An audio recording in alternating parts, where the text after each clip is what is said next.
हट एयर बेलुने उठते गিয়ে বিপত্তি ওড়ার আগেই বেলুনে আগুন প্রবল হাওয়ার কারণে উড়লই না বেলুন অল্পের জন্য রক্ষা মধ্যপ্রদেশের মুখ্যমন্ত্রী মোহন যাদবের সেই ছবি আপনারা দেখতে পাচ্ছেন আগুন লেগে গেছে সেই ছবি আপনারা দেখছেন হট এয়ার বেলুন একদিকে কাত হয়ে গিয়েছে আগুন লেগে যাবার পর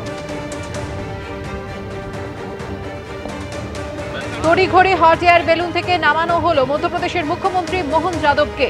বেলুনের নিচের অংশে আগুন ছড়াতে শুরু করে হট এয়ার বেলুন সংস্থার কর্মীরা এসে শেষ পর্যন্ত ওই আগুন নিভিয়ে দেন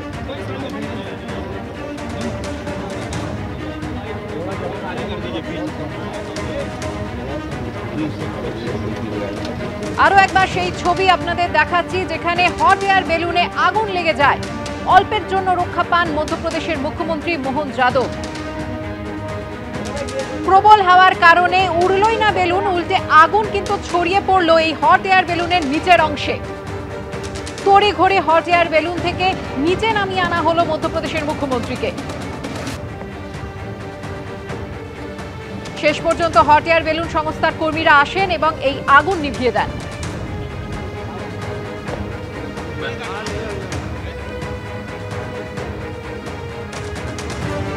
নেপালে অশান্তির বড়সড় প্রভাব পড়েছে সেই দেশের পর্যটন শিল্পে সেখানকার অগ্নিগর্ভ পরিস্থিতি দেখে বুকিং বাতিল করছেন পশ্চিমবঙ্গের বহু পর্যটক কিছুদিন আগে পর্যন্ত সপরিবারে বেড়াতে যাওয়ার জন্য প্রথম পছন্দ নেপাল হলেও এখন তা বাতিল করে দার্জিলিং সিকিমের টিকিট কাটছেন বহু মানুষ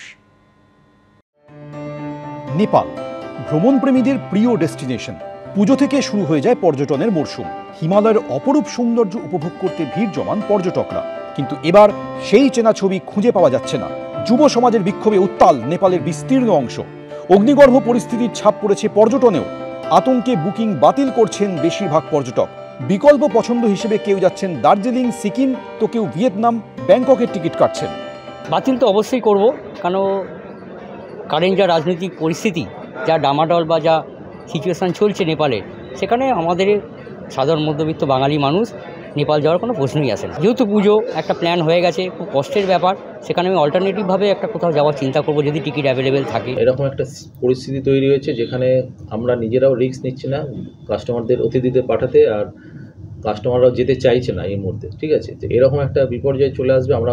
কখনো ভাবতে পারিনি মানে অনেক টাকার লস হয়েছে আমাদের